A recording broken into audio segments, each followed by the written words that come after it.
প্রিয় বন্ধুরা, আসসালামু আলাইকুম। আপনারা জানেন আমি আমার একটি স্টেটমেন্টের মাধ্যমে উল্লেখ করেছি যে ইউনূসের এই অবৈধ সরকার, এই সরকারকে চলে যেতে হবে এবং একটি তত্ত্বাবধায়ক সরকার আসতে হবে এবং সেই তত্ত্বাবধায়ক সরকারের অধীনে একটি নির্বাচন হতে হবে। তো অনেকেই প্রশ্ন করেছেন যে আমি তো এতদিন তত্ত্বাবধায়ক সরকারের বিপক্ষে ছিলাম, এখন কেন আমি তত্ত্বাবধায়ক সরকারের পক্ষে কথা বলছি। তো একই প্রশ্ন আমি তাদেরকেও করতে পারি যে আপনারা যারা এতদিন এই তত্ত্বাবধায়ক সরকারের পক্ষে এত কথা বলেছেন, আমাদেরকে বিভিন্নভাবে দোষারোপ করেছেন, আপনারা কেন আজকে তত্ত্বাবধায়ক সরকারের বিপক্ষে কথা বলছেন। সো এইভাবে পাল্টাপাল্টি প্রশ্ন করে আসলে লাভ নাই, তাহলে আমরা কোনো সমাধানে যেতে পারবো না। কিন্তু আমি কেন তত্ত্বাবধায়ক সরকার চেয়েছি সেটার পক্ষে আমার ব্যাখ্যাটি আমি দিই। আমরা যখন তত্ত্বাবধায়ক সরকার বাতিল করেছিলাম 2011 সালে আওয়ামী লীগ সরকারের অধীনে, তখন একটা নির্বাচিত সংসদ, সংসদীয় গণতান্ত্রিক এবং সাংবিধানিক প্রক্রিয়ার মাধ্যমে সেটি বাতিল হয়েছিল এবং যেহেতু সেটি সংবিধান থেকে চলে গিয়েছিল, যার ফলে আমরা দলীয় সরকারের অধীনে নির্বাচনগুলি করেছিলাম। কিন্তু আজকে কিন্তু তত্ত্বাবধায়ক সরকারের সেই বিধানটি আবার ফিরিয়ে আনা হয়েছে। আপনারা জানেন যে আমাদের সরকারের সময় তত্ত্বাবধায়ক সরকার ব্যবস্থা বাতিল করে সংবিধানে যে পঞ্চদশ সংশোধনী আনা হয়েছিল সেটিকে কিন্তু বাতিল করেছে হাইকোর্টের একটি বেঞ্চ। এবং হাইকোর্টের এই বেঞ্চটি বাতিল করার ফলে এই মুহূর্তে সংবিধানে কিন্তু আবার নির্বাচনকালীন তত্ত্বাবধায়ক সরকার ব্যবস্থা ফিরে এসেছে।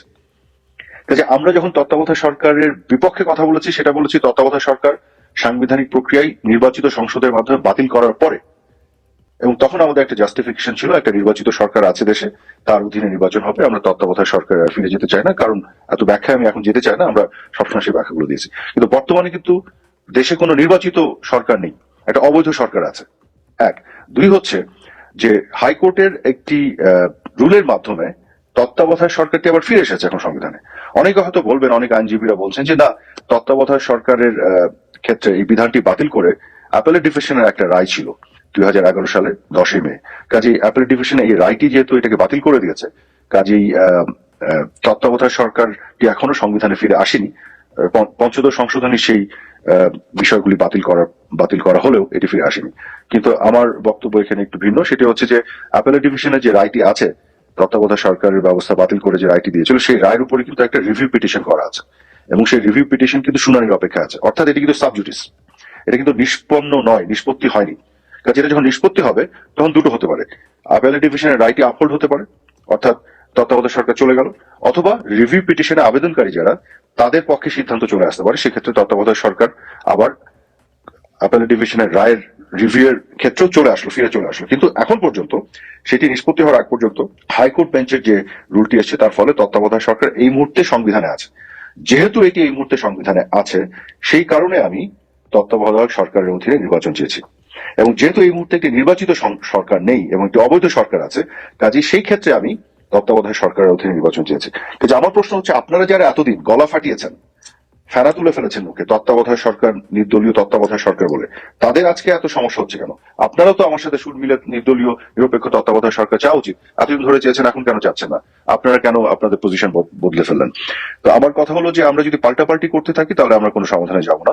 আমাদের সত্যিকার অর্থে একটি নির্বাচন প্রয়োজন এবং সেই নির্বাচনে আমাদের একটি নির্দলীয় নিরপেক্ষ তত্ত্বাবধায়ক সরকার এবং সেই সরকারকে একটা পরিবেশ তৈরি করতে হবে সবার জন্য সমান সুযোগ দেওয়ার। সেই কথাটি কিন্তু আপনারা এতদিন বলে আসছেন, এখন এত কথা বলে আসছেন, এখন সেটা তো সুর পরিবর্তন করে ফেললে হবে না। এই মুহূর্তে ইউনূসের সরকার কি সরকার? এই সরকার তো আওয়ামী লীগের সকল নেতা কর্মীকে জেলে ভরে রেখেছে এবং জিহাদিস যারা মৌলবাদীদেরকে এবং জঙ্গিদেরকে ছেড়ে দিচ্ছে, সবচেয়ে বড় বড় সন্ত্রাসী ক্রিমিনালদের ছেড়ে দিচ্ছে, এবং গোটা বাংলাদেশের বিভিন্ন জায়গায় আওয়ামী লীগের নেতা কর্মীদের উপর এক ধরনের অত্যাচার জুলুম চলছে এবং মুক্তিযুদ্ধের চেতনার পক্ষে যারা আছে, গণমাধ্যম থেকে শুরু করে সবার উপর অত্যাচার জুলুম চলছে। এইভাবে একটা ফ্রি অ্যান্ড ফেয়ার নির্বাচন হবে? কাজে ফ্রি অ্যান্ড ফেয়ার নির্বাচনের কথা বলে যারা এতদিন মুখে ফেনা তুলে ফেলেছেন, আমাদেরকে বিভিন্নভাবে দোষ দেওয়ার চেষ্টা করেছেন, আজকে তারা তাদের আসল ক্যারেক্টারটা দেখাচ্ছেন। এখানে আমরা বুঝে যাচ্ছি যে আসলে আপনারা গণতন্ত্রের পক্ষে আপনাদের অঙ্গীকার বা কমিটমেন্ট আসলে কতটুকু ছিল আর কতটুকু মুখে মুখে বলতেন। তো এখন আমি যেটা মনে করি, এই সবকিছু বাদ দিয়ে আমাদের একটা সত্যিকার অর্থে একটা এগ্রিমেন্টে যেতে হবে। সেই এগ্রিমেন্টটা হচ্ছে জনগণের জায়গা থেকে সত্যিকার অর্থে যাতে জনগণ ভোট দিয়ে একটি সংসদ নির্বাচন করতে পারে, সেই নির্বাচনের ব্যবস্থা করে, এবং সেটি এই নির্বাচন শুধু নয়, অনাগত কালে যত নির্বাচন হবে সকল নির্বাচন যেন সব ধরনের বিতর্ক ঊর্ধ্বে থেকে হতে পারে, এরকম একটি এগ্রিমেন্টে আমাদের আসলে পৌঁছানো দরকার। গত 15.5 বছরে আমাদের বিভিন্ন বিষয় নিয়ে আপনারা অনেক বিতর্ক তুলতে পারবেন, সেই বিতর্ককে জাস্টিফাই করার জন্য আমি তার আগের কথা বলতে পারবো। তার আগের কথা বললে আপনারা আরো আগের কথা বলতে পারবেন, কারণ এই বিতর্কের মধ্যে যদি আমরা জড়িয়ে যাই, সেখান থেকে বের হওয়া খুব দুরূহ। আমি মনে করি আগামী দিনের জন্য আমাদের সামনের দিকে দেখা উচিত এবং একটা সুষ্ঠু সমাধানে আসা উচিত। এবং আরেকটি কারণে তত্ত্বাবধায়ক সরকার দরকার, শুধুমাত্র এই জন্য নয় যে ইউনূসের সরকার একটা অবৈধ সরকার।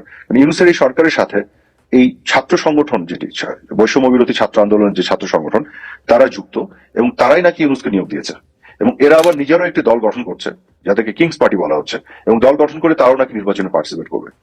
তাহলে এই সরকার কিন্তু আর নির্দলীয় সরকার থাকলো না, অবৈধ তো বটেই, এটা আবার দলীয় সরকারও হয়ে গেল। তাহলে আপনারা যারা নির্দলীয় নিরপেক্ষ সরকারের অধীনে এতদিন তত্ত্বাবধায়ক সরকারের অধীনে নির্বাচন চেয়েছেন, এই দাবি তো আপনাদেরই তোলা উচিত সবার আগে। কাজে আমাকে প্রশ্ন না করে যে আপনি এতদিন এটা বিরোধিতা করেছেন এখন কেন চাচ্ছেন, আপনি নিজেও চান, কারণ আপনি তো এতদিন চেয়েছেন, আপনি কেন এখন এটা বিরোধিতা করছেন? কাজে এই প্রশ্ন তুলেন না। আমার ব্যাখ্যা আছে আমার কাছে। আমরা তত্ত্বাবধায়ক সরকার বাতিল করেছিলাম এবং বাতিল করার পরে যখন এটি সংবিধানে ছিল না, তারপর থেকে আমরা তত্ত্বাবধায়কের সরকারের বিরোধিতা করেছি। বাট এই মুহূর্তে তত্ত্বাবধায়ক সরকার সংবিধান আছে, কাজেই এখন আমরা তত্ত্বাবধায়ক সরকার চাচ্ছি। এছাড়াও আমাদের সময় আমরা ছিলাম নির্বাচিত সরকার, সেই নির্বাচিত সরকারের অধীনে নির্বাচন, তত্ত্বাবধায়ক সরকার বাদ দিয়ে। আর এখন যে সরকার আছে এটা তো নির্বাচিত না, তো অবৈধ সরকার, অসাংবিধানিক সরকার। কাজে এখন তো আরো জরুরি হয়ে পড়েছে কেন একটি তত্ত্বাবধায়ক সরকার আসা দরকার, কারণ তত্ত্বাবধায়ক সরকারটি কিন্তু এখন আবার একটি সাংবিধানিক সরকার হবে, তার সংবিধানে সেই বিধানটি আবার চলে এসেছে বলে। আশা করি আমি এই বিষয়টি বোঝাতে সক্ষম হয়েছি। কারণ এই ধরনের বিতর্কে এসেন না। Don't come back and ask me আপনি তো বিরোধিতা করেছেন, এখন কেন আপনি চাচ্ছেন? ভাই আপনি এতদিন চেয়েছেন, আপনি কেন বিরোধিতা করছেন এখন? So you are also having a hypocritical position there. Okay, I am not, because আমি এখানে সংবিধান অনুযায়ী কথা বলছি, সংবিধানের ভিত্তিতে আমি এগোতে চাচ্ছি এবং একটা অসাংবিধানিক অবৈধ সরকারের বিপক্ষে একটা সুষ্ঠু নির্বাচন, যে নির্বাচনের কথা বলে আপনারা এতদিন মুখে ফেনা তুলে ফেলেছেন, জনগণের ভোটাধিকারের কথা বলে মুখে ফেনা তুলে ফেলেছেন, তাহলে আজকে কেন দ্বিমত হচ্ছে? জনগণের ভোটাধিকারের কথাই তো বলছি। আমরা তো বলছি না যে আমরা আবার নির্বাচনের মাধ্যমে ক্ষমতায় যেতে, আমরা বলছি জনগণ ভোটাধিকার প্রয়োগ করুক, সংসদ নির্বাচিত হোক, সেই সংসদে যারা সংখ্যাগরিষ্ঠ তারা সংসদে সংখ্যাগরিষ্ঠ আসন নিয়ে সরকার গঠন করবে, যারা সংখ্যাগরিষ্ঠ নয় তারা বিরোধী দলে থাকবে, জনগণের ম্যান্ডেট নিয়ে যে সংসদ, সেই সংসদ সংস্কারগুলো করবে। তো পরিষ্কার কথা, এখানে তো কোনো দ্বিধাদ্বন্দ্বের কোনো জায়গা নেই। আগামী দিনে যদি পূর্ণাঙ্গভাবে দীর্ঘমেয়াদে এসব সমাধান করতে চান, এখনো সময় আছে, আমি মনে করি এই জায়গায় যেতে হবে, নাহলে পাল্টাপাল্টির রাজনীতি কিন্তু শেষ হবে না এবং সেটি কিন্তু আমাদের কারোর জন্য মঙ্গল হবে না। ধন্যবাদ আপনাদের সবাইকে।